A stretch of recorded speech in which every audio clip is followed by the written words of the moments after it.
헌신 예배 설교, 이건 뻔한 내용이 매번 반복되기 때문에 가장 어려움이 있는데, 그러나 그렇다고 중요하지 않는 것은 아닙니다. 우리가 부활의 신앙이 얼마나 우리 삶에 큰 영향을 미치고 우리 삶을 변화가 주는지 중요하기 때문에 매년 반복돼야 되고 또 한 번 들어야 되고, 그런 주제가 이 부활이 아닌가 생각이 됩니다. 썰렁 개그라고 그러나요? 이런 거 보고. 하루살이는 하루는 정확하게 아니라고 그래요. 한 3일 산다고 그럽니다. 과학자들이 그러는데, 그냥 하루 살기 때문에 하루라고 우리는 칩시다. 그리고 매미는 군뱅이로는 오래 사는데 매미로 사는 건 한 10일, 보름 이 정도 된다고 얘기를 해요. 모기, 물론 요즘은 하수구에서 1년을 버티고 다년생 곤충이 되었습니다. 1년 정도 살죠. 겨울이 되면 다 언제 사라졌는지 없어지는 게 모기인데, 또 참새, 참새는 텃새로서 그렇게 곤충 잡아먹고 오래 살지만 10년, 100년 사는 건 아니고 많이 살아야 몇 년 살겠죠. 이소우화처럼 이 넷이 모였다고 칩시다. 그냥 가정하는 겁니다, 제가. 이거 비슷한 얘기는 제가 들은 건 있는데 제가 급조했어요. 근데 여러분, 모기와 이게 참새와 대화를 하는데 우리 내일 만나? 라는 것이 이 두 존재에 대해서 대화가 되겠습니까? 하루살이는 내일이 없어요. 오늘이 전부예요. 그럼 매미가 얘기했죠. 우리 다음 계절에 만나, 다음 달에 만나? 이게 되겠습니까? 난 없는데 다음 달이 뭐야? 이렇게 되는 것이죠. 모기 역시 내년에 만나, 참새가 그러면은 이게 모기가 알아듣겠습니까? 자기는 내년이 없는데, 메뚜기도 한철인 것처럼 여름날 활기치다가 조용히 사라져야 될 존재가 이것인데, 제가 얘기하고 싶은 건 그거예요. 단순히 오래 살고 적게 살고의 어떤 시간적 개념을 말하는 게 아니라 우리의 삶이 어디까지라는 것은 우리 존재를 규정해요. 내 삶을 규정하고 내가 어떻게 살아가는지에 영향을 주는 거예요. 하루밖에 못 사는 하루살이 인생은, 하루라는 시간이 그냥 단순히 24시간, 그것을 시간을 규정하는 것이 아니라 그 삶의 존재와 어떻게 살아가는지, 삶의 태도와 관계와 이런 것들을 다 규정한다는 것이에요. 이걸 우리에게 적용하면 강건하면 70, 잘 살면 80, 요즘 과학이 좋아서 100까지 사는 인간이 그게 전부라고 생각하는 사람과 그렇지 않고 영원히 산다고 생각하는 사람의 삶은 단순히 그 기간만의 삶을 의미하지 않고 그 기간 동안에 어떻게 사는지 삶의 질을 규정한다고요.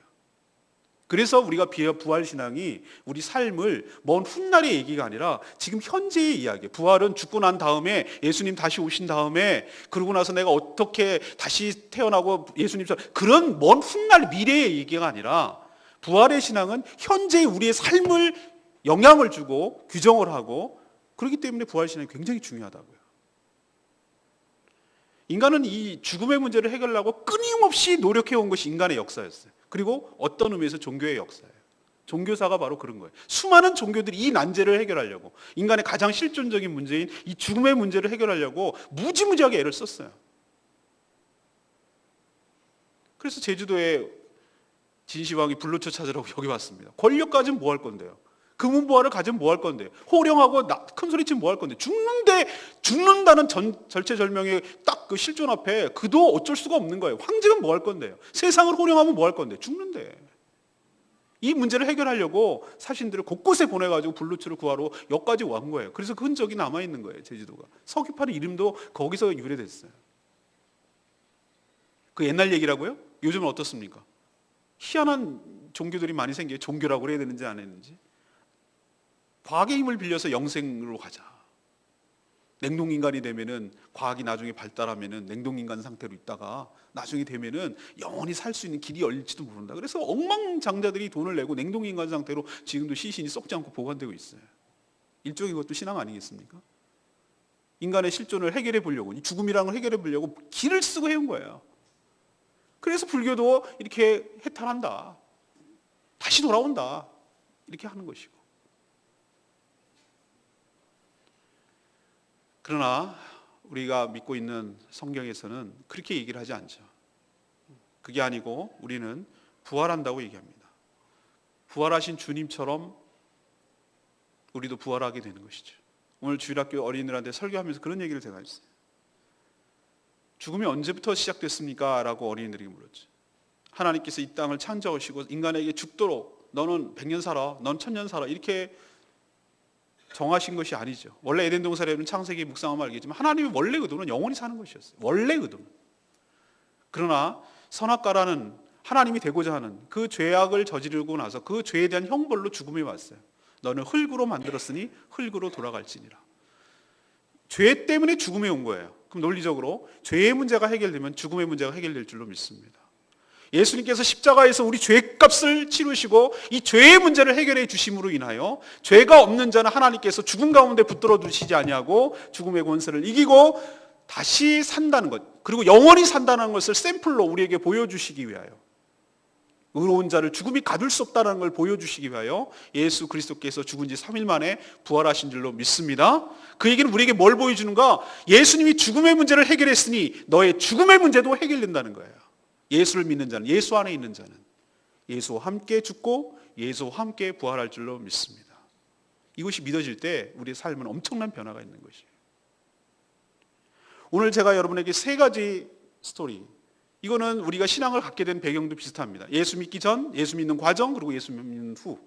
이것을 부활로 치면 부활하신 주님을 만나기 전에 제자의 모습, 그리고 예수님 부활하신 주님을 어떻게 만나서 부활하신 주님을 깨닫게 되는지 그 과정, 그리고 예수 그리스도 부활하신 주님을 만나게 된 이후의 삶이 어떻게 바뀌었는지를 보고 부활이 어떻게 우리 삶을 영향을 주고 규정하고 있는지 오늘 말씀을 잘 들으시고, 여러분도 진정한 예수 그리스도의 부활하신 분을 인격적으로 만나지 못했다면, 아니면 그분을 만났다 하더라도 정말로 낙심이 되고 엠마오로 지나가는 그런 제자의 삶으로 상태가 있다면 오늘 부활하신 주님을 다시 만나서 정말 잃어버렸던 사명, 잃어버렸던 신앙, 잃어버렸던 영성, 그것을 다시 회복하시고 사명자로 다시 서시게 되는 그런 복된 시간 되시기를 간절히 축원합니다. 오늘 첫 번째는 그런 부활하신 주님을 만나기 전의 상태를 보겠습니다. 한마디로 말해서 삶의 의욕이 없어요. 그리고 영안이 닫혀서 죽지 못해 살아가는 삶이 바로 부활하시 전에 제자의 모습이자 우리의 모습입니다. 오늘 여러분 영상도 보셨지만 이것은 엠마오로 가는 두 제자의 모습을 그려내고 있어요. 근데 여러분 읽지는 않아서 길어서 13절을 보시면 그날에라고 시작을 하고 있습니다. 이 스토리가 시작되는 부분이 바로 그날이 뭡니까? 그 앞에서 어떤 일이 있었죠? 예수 그리스도께서 죽으시고 3일 만에 부활하셨어요. 그래서 부활하는 것을 막달라 마리아를 통하고 또 베드로와 요한이 목격한 그 날이에요. 그 부활하신 그날, 바로 우리로 치면 주일날이에요. 그런데 어이없게도 그 당일날 이 예수님의 두 제자, 한 명은 글로바라고 하는데 한 명의 이름은 몰라요. 한 명은 글로바 맞아요. 글로바라고 이름이 써 있으니까 이 두 제자가 예루살렘으로 서남쪽인데 서쪽에 가깝습니다. 엠마오라고, 지금은 엠마오라는 명칭이 없습니다. 그러나 25리, 우리로 치면 10km에서 11km 정도, 그 정도 되는 거리를 낙향하고 있었어요. 다 끝났다 이거죠. 부활 당일날. 이들이 예수님과 대화하는 가운데 이들의 지금 심리 상태를 알 수 있어요. 21절에 이런 얘기를 합니다. 우리는 이 사람, 여기서 이 사람이란 예수 그리스도를 말해요. 이 사람이 이스라엘을 속량할 자라고 바랐다, 소망했다. 근데 이 말 속에 저는 믿지는 않았다 이 얘기죠. 그냥 그렇게 기대를 했다는 거죠. 믿었다라면 이렇게 낙향하지 않죠. 그냥 그렇게 되었으면 좋겠다라고 바람이 있었다, 소망하고 있었다 이 얘기죠. 그런데 그 소망, 이스라엘이 다시 다윗 왕의 전성시대처럼 로마 제국의 압제를 다 끊어내고 로마처럼 세계 최강국이 되는 것을 꿈꿔왔어요. 메시아가 오면은. 근데 예수님이 그럴 자로 여겼다는 거예요. 호산나 외치면서 종료주일날 그날 예루살렘에 입성할 때 군중들의 반응도 괜찮았어요. 아, 드디어 혁명의 시기가 다가오는구나.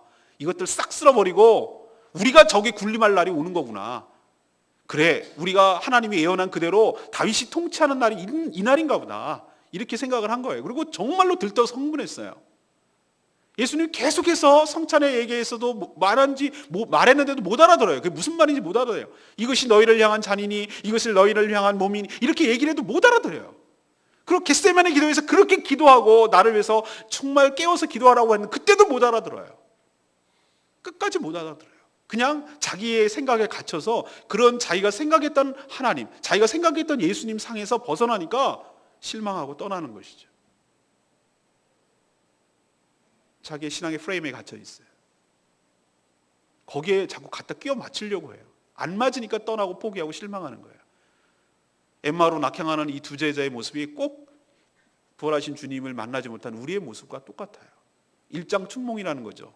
나는 예수 그리스도를 믿으면, 교회에 나오면 나는 이런 것을 기대했는데 그 기대가 충족되지 않으니까 실망하고 떠나는 것과 똑같다 이 말이에요. 나는 예수 믿으면 우리 집안이 부흥하고 우리 집안이 잘 되고 승승장구하고 사업도 잘 되고 자녀도 잘 되고 뭐 하면은 척척척척 잘 되고 아주 형통할 줄 알았어요.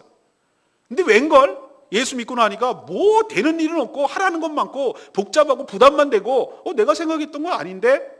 이런 식으로 예수님을 떠난단 말이에요. 나는 이런 걸 기대를 했는데 그 기대가 충족 안 되니까 떠나는 모습이 바로 부활하신 주님을 인격적으로 만나지 못했을 때 그런 신앙 생태가 바로 두 제자의 모습을 통해서 투영된다 이 말입니다. 이 두 제자만 그렇습니까? 베드로도 마찬가지였어요. 부활하신 주님의 빈 무덤까지 확인했어요. 부활하신 주님을 목격까지 했어요. 그런데 그분 인격적으로 제대로 사명을 받지 못하니까 한다는 소리가 얘들아 나 고기 잡으러 가는데 너네 갈래? 이렇게 나오는 거예요. 고기잡이가 자기가 천직이니까 그냥 고기나 잡으러 가자. 그러니까 우르르 또 딸려가요. 그리고 밤새 수고해요. 옛날로 회귀한 거죠. 여러분 그런 거 있습니다. 정말 뭔가 기대하고 뭔가 될 것만 갖고 그렇게 막 부풀어 가지고 있었는데 그게 딱 터져가지고 다 아무 소용 없어가지고 옛날로 돌아가려면 그 옛날이 그게 아니죠. 그 느낌이 아니죠. 더 비참해지는 거죠. 더 비참한 현실로 다가오는 거죠. 자기가 고기 잡을 때는 이게 그냥 그런가 보다 하고 살았는데 예수 그리스도를 만나고 3년 동안 예수님의 제자로 살아서 정말 그렇게 정말 뭔가 일어날 것처럼 하고 살았는데 다시 그 옛날로 돌아가는 거 그냥 옛날로 돌아가는 게 아니죠. 더 잔인한 현실로 들어가는 거예요. 우리가 똑같단 말입니다. 예수 그리스도를 만나긴 만났는데 부활하신 주님을 인격적으로 만나지 못하니까 설 믿으니까 제대로 예수 그리스도를 믿지 못하니까 다시 옛날로 돌아가는 것, 현실로 돌아가는 것이 그 현실이 너무 잔인하고 잔혹하게 다가오는 거예요. 실망하고 좌절하니까 죽지 못해 사는 모습. 이게 바로 부활한 주님을 만나기 전의 모습입니다. 예수님과 대화까지 합니다. 예수님이 친히 찾아오세요. 그래서 얘기를 하는데도 불구하고 영안이 가려져서 예수님인지 몰라보고 성경에 대해서 얘기를 해주는데도 불구하고 성경에 대해서 무지해요. 모든 성경이 포커스가 예수 그리스도께 가 있다는 사실을 얘기를 해줘도 못 알아들어요. 부활한 얘기를 해줘도 깨닫지도 못하고. 사랑하는 여러분, 우리도 부활하신 주님을 인격적으로 만나지 못했을 때 우리도 이 두 제자와 다를 바 없다는 거죠. 사는 게 아니라 죽지 못해 사는 것이고 낙심과 좌절과 지독한 현실의 두려움 속에서 갈 바를 알지 못하고 그렇게 터덜터덜 모든 것이 다 끝났다고 생각하고 그렇게 살아가는 삶의 태도, 이게 바로 부활하기 전에 우리의 모습이자 두 제자의 모습입니다. 그래서 우리는 예수 그리스도를 인격적으로 만나야 되고 부활하신 주님을 만나야 될 필요성이 있는 줄로 믿습니다. 사랑하는 여러분 이 머릿속으로는 이것은 다 이해가 되더라도 실존적으로 여러분이 실제적으로 삶이 이 두 제자의 삶의 모습이라면 여러분은 다시 회복될 필요가 있습니다. 신앙생활 하기는 하는데 그냥 매너리즘에 빠져 있고 내 기대가 뭔가 이건 아닌데 내가 생각했던 교회, 내가 생각했던 목사님, 내가 생각했던 예수님 이 모습에서 자꾸 벗어나고 실망하니까 에이 아닌갑다 라고 떠나서 자기 살 길 궁리하고 살아가려고 마음을 먹고 있는 자들, 오늘 예수님을 다시 만나서 회복되는 역사가 있게 되기를 간절히 바랍니다. 자, 그럼 어떻게 예수님을 만났습니까? 부활하신 주님에 대해서 지금 얘기를 하려고 합니다. 내가 주님을 찾은 것이 아니라 이렇게 낙심하고 낙향하는 제자들에게 친히 주님이 찾아오시는 줄로 믿습니다. 이 자체가 은혜고 축복이에요. 나는 하나님을 버리고 떠나지만, 나는 교회를 버리고 떠나지만 주님은 이런 나를 내버려 두지 아니하시고 친히 직접 우리 삶에 개입하시고 찾아오셔서 인격적으로 만나주시고 대화하신 주님의 은총이 여러분 삶 가운데 있기를 바랍니다. 여러분 해답을 못 찾아요. 주님을 만나기 전에 여러분은 오리무중에 빠져요. 두 제자 가면서 계속 얘기를 했어요. 어떤 얘기를 했을까요? 그 최근에 며칠 사이에 있었던 얘기를 얘기했죠. 예수님이 그렇게 어이없이 죽을 줄 몰랐다는 둥, 예수님 뭐 한 칼에 좀 하고 내려와가지고 어떻게 할 줄 알았는데 너무 어이없이 죽어서 자기도 실망했다는 둥. 딴 제자들 어떡하지? 우린 뭐 먹고 살지? 뭐 이런 얘기를 하는 둥. 두 사람이 그 똑같은 글로버와 똑같은 사람이 백날 둘이서 얘기를 하고 심오하게 얘기를 하고 오랫동안 얘기를 해도 답이 안 나온다고요. 사람이 여러분의 인생에 대답을 줄 수가 없어요. 부활하신 주님을 만나서 그분이 여러분의 인생에 해답을 주실 줄로 믿습니다. 모여서 끼리끼리 백날 얘기해봐야 답이 안 나온다고요. 엉뚱한 결론 내린다고요. 부활하신 주님을 인격적으로 만나고 대화가 될 때 그때 비로소 내 눈이 떠질 줄로 믿습니다. 이걸 가르쳐 주시는 거예요, 오늘. 예수님께서는 포커스가 있어요. 자세한 설명을 얘기하시는데 딴 얘기하지 않았어요. 성경 이야기하셨어요. 성경의 주제가 무엇이냐? 성경의 주제가 무엇이냐? 예수 그리스도라는 걸 가르쳐 주셨어요. 모세와 선지자와 시편 얘기를 하시는데 이것은 성경을 지칭할 때, 구약 성경을 지칭할 때 하는 표현이에요. 관용적인 표현이에요. 그러니까 성경이에요. 성경의 모든 주제가 누군가? 바로 오실 메시아, 예수 그리스도고 그 메시아가 바로 자신이라는 것을 연결지어서 설명해 주신 얘기였어요. 이게 성경을 풀어주는 것이었어요. 그리고 이들이 놓치고 있는 걸 얘기를 해주셨어요. 너희들은 고난받는 메시아에 대해서 자꾸 간과하고 그걸 놓치고 영광으로 다가오는 예수 그리스도에 대해서만 자꾸 생각을 하는 거예요. 그러니까 그 프레임에 갇혀가지고 예수님이 들어오실 때 이 모든 빌라도 총독도 없애버리고 그 거짓스럽고 대제사장들 저것들 싹 종교쟁이들 전부 다 없애고 예수님이 딱 들어서가지고 이렇게 할 줄 알았어요. 예, 맞습니다. 예수님 구약 성경에 쭉 보면은 그 영광으로 오실 메시아에 대해서도 예언하고 있어요. 맞아요. 그런데 선후 관계가 있어요. 그렇게 영광스러운 오실 주님 전에 뭐가 있어야 되냐면은 고난받는 메시아가 먼저 있어야 돼요. 이 두 제자와 비롯해서 많은 자들이 요걸 자꾸 놓치고 있어요. No cross, no crown. 십자가 없이는 크라운, 멸관이 없어요. 예수 그리스도께 십자가의 고난을 당하셔서 인류의 가장 큰 난제인 이 죄의 문제를 해결해야만, 그래야만 영광으로 오실 때 모든 백성들, 구원받은 백성들이 맞이할 수 있고 그 하나님 나라가 임한다는 사실을 놓치고 있었어요. 성경을 그렇게 많이 알고 있고 성경을 그렇게 많이 공부했는데도 불구하고 정확하게 누가 얘기를 해주지 않았어요. 바로 예수 그리스도께서 친히 얘기를 해주지 않았어요. 성령께서 우리에게 친히 얘기를 해주지 않으면 이 말씀을 깨달을 수가 없다고요. 예수님께서, 성령께서 우리의 심령에 찾아오셔서 우리의 닫혀진 가슴, 닫혀진 세계, 닫혀진 영안을 풀어주시고 깨우쳐 주시지 않으면 우리는 부활하신 주님을 옆에 두고도 모를 수 있다는 거예요. 사랑하는 여러분, 여러분도 성령 하나님께서, 예수의 영이신 성령 하나님께서 여러분의 심령에 찾아오셔서 살아계신 하나님의 말씀을 머리로 관념이 아니라 예수 그리스도가 되심을, 그 주제가 예수 그리스도 되심을 정확하게 꿰뚫어 주시고 정확하게 풀어 주시고 정확하게 깨우쳐 주셔서 알게 됨으로 부활하신 주님을 만나게 되기를 간절히 축원합니다. 이것이 성경적인 방법이라고요. 딴 방법이 아니라, 꿈이 아니고 환상이 아니고, 정신 차리세요. 꿈과 환상이 아니고 말씀을 통해서 하나님께서 가르쳐 주신다고. 그리고 어떻게 또 확신을 주시냐면은 성찬하는 걸 보면서 알려주세요. 그들이 뭔가 깨우치는 것 같은데 끌리는 게 있으니까 우리 같이 가시죠. 날도 저물었는데 우리가 유아사이다. 그렇게 하시고 예수님과 함께 같이 식사를 하는 장면이 나와요. 떡을 떼고 축사하시고 딱 나눠주는 순간 이들의 눈이 확 떠졌어요. 뭐가 크로스되냐면 겹쳐지냐면은 마지막 성만찬이 겹쳐지니까. 예수님께서 제자들에게 이 잔을 주시면 이것은 너희를 위한 나의 피니라. 떡을 주시면서 빵을 주시면서 이것은 너희를 향한 나의 몸이니라.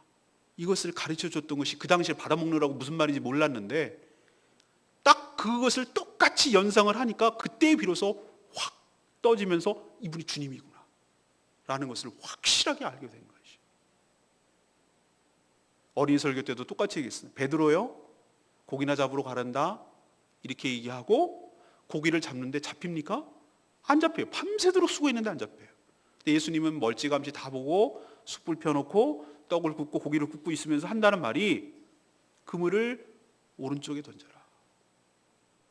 그들이 오른쪽에 던지니까 그물이 너무 무거워서 고기를 들어 올릴 수 없을 만큼 넘쳐났다고 그랬어요. 자, 뭐가 연상이 됩니까? 베드로는 단박에 이 순간이 딱 이게 겹쳐지자 금방 딱 떠올랐어요. 왜? 예수님이다. 왜 예수님이란 걸 알죠? 자신을 제자로 부를 때 똑같은 장면이었거든. 자기가 고기를 잡을 때 밤새도록 수고했는데 인생이 이렇게 허탄하게 지냈는데 아무것도 내 인생에 잡히는 것이 없었는데 깊은 곳에 던지라는 거예요. 깊은 곳? 내가 아는 어부상식으로는 그때 그런데 물고기 없는데 수초가 있고 가까운 데 있는데 근데 말씀에 의지하여 내가 하리이다 하고 했을 때 찢어질 만큼 넘쳤어요. 그때 너는 나를 따르라. 사람을 낚는 어부가 되게 하리라 라고 그 부르시는 장면과 이 부활 뒤에 고기나 잡으러 가려한다 했을 때 그 장면이 딱 겹쳐지는 거예요. 그때 비로소 레드선이 딱 떴어요. 아, 주님이다. 그래서 막 헤엄치고 막 나온 거예요. 주님을 만나러 온 거예요. 이거는 누가 봐도 자기가 주님이다. 아무리 둔감한 사람도 주님이라는 것을 알기 때문에 그런 거예요. 예수님이다. 이 두 제자요. 언제 예수님인 것을 확실히 알아봤습니까? 예, 주의 몸된 교회를 통하여. 이거 성만찬이라는 것이죠. 성찬이죠. 우리도 지난주에 성찬식을 했습니다만, 예, 성찬을 하기 위해서 공동체 교회가 필요해요. 주님의 살을 먹고 마실 공동체 교회가 필요합니다. 그것을 먹고 마시고 그 은혜를 경험하게 될 때, 아! 주님이다. 그 인격적인 주님이 여러분의 삶 가운데 다시 한번 각인이 되고 내가 잃어버리고 놓치고 있었던 그 주님이 나의 삶 가운데 다시 들어오게 될 줄로 믿습니다. 이 두 가지예요. 하나님, 성령 하나님께서 우리의 말씀을 우리 깨우쳐 주실 때, 성경 말씀 깨우쳐 주실 때, 그래서 그 둘이 하는 얘기가 예수 그리스도를 만나고 그렇게 했을 때 예수님이 눈에 안 보이고 했을 때 그들이 말한 고백이 있어요. 그게 몇 절이죠? 32절 나와요. 우리가 길에서 우리에게 말씀하시고 우리에게 성경을 풀어주실 때 우리 속에서 마음이 뜨겁지 아니하더냐. 여러분의 이런 종이 여러분 삶 가운데 있게 되기를 간절히 바랍니다. 여러분 무엇해서 뜨거워지는 줄 아십니까? 영적인 카타르시스 막 한상이 돌아올 때 어떻게 해서 그렇게 오시는 줄 아십니까?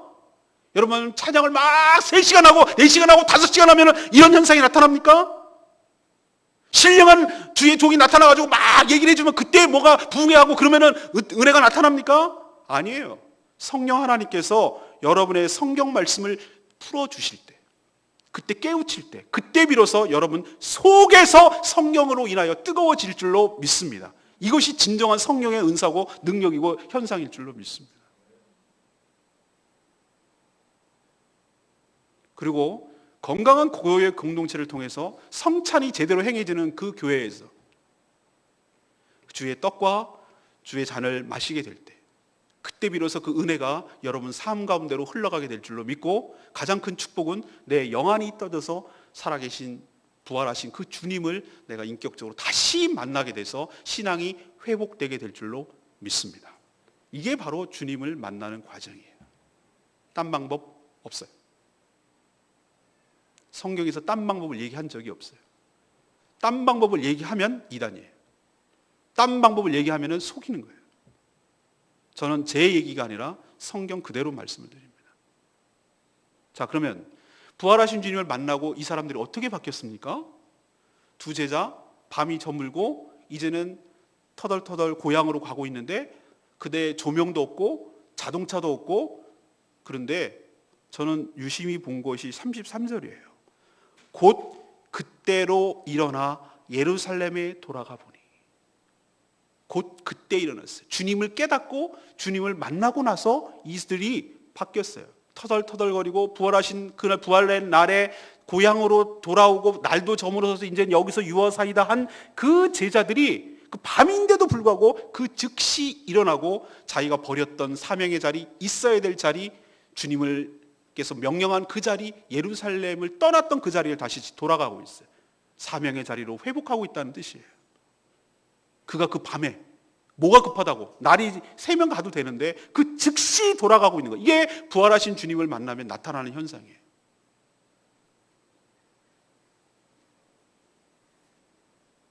가보니 11명의 제자와 또 그들과 함께한 자들이 모여 있어서 서로 교제하고 있었어요. 근데 그 교제의 내용이 다 부활하신 주님을 만난 얘기를 하고 있는 거예요. 그래서 자기도 길에서 엠마오로 가는 길에 만났다고. 그래서 자기도 간증을 얘기하니까 이 간증이 더욱더 풍성해지고 더욱더 부활하신 주님에 대해서 확신을 갖게 됐어요. 간증의 주제가 무엇입니까? 자기 은혜 받은 얘기? 예, 포괄적으로 보면 그래요. 간증의 주제는 예수 그리스도예요. 특히 부활하신 예수 그리스도가 간증의 주제여야 될 줄로 믿습니다. 예수가 드러나고 예수가 높여지고 예수님이 이름이 높여져야 돼요. 가짜 간증 얘기해 드릴까요? 자기가 높여지고 자기가 신비로운 체험을 한 것이 더 높아져서 자기가 높아지려는 거예요. 이게 가짜 간증이에요. 이들은 모여서 예수 그리스도를 높이고 예수 부활하신 주님에 대해서 얘기를 했어요. 그러니 더욱더 어떻게 되냐면 간증이 이게 좋은 간증이다라고 어떻게 할 수 있냐면 그 간증을 들었을 때 모든 들었던 사람들이 신앙에 더욱 확신이 생기고 더욱더 분명해지고 주님을 찬양하고 주님께 영광을 돌리는가 자기 즐거움이 만족하는가 자기가 만족하는가 이 차이가 진짜 가짜를 드러내는 것이죠.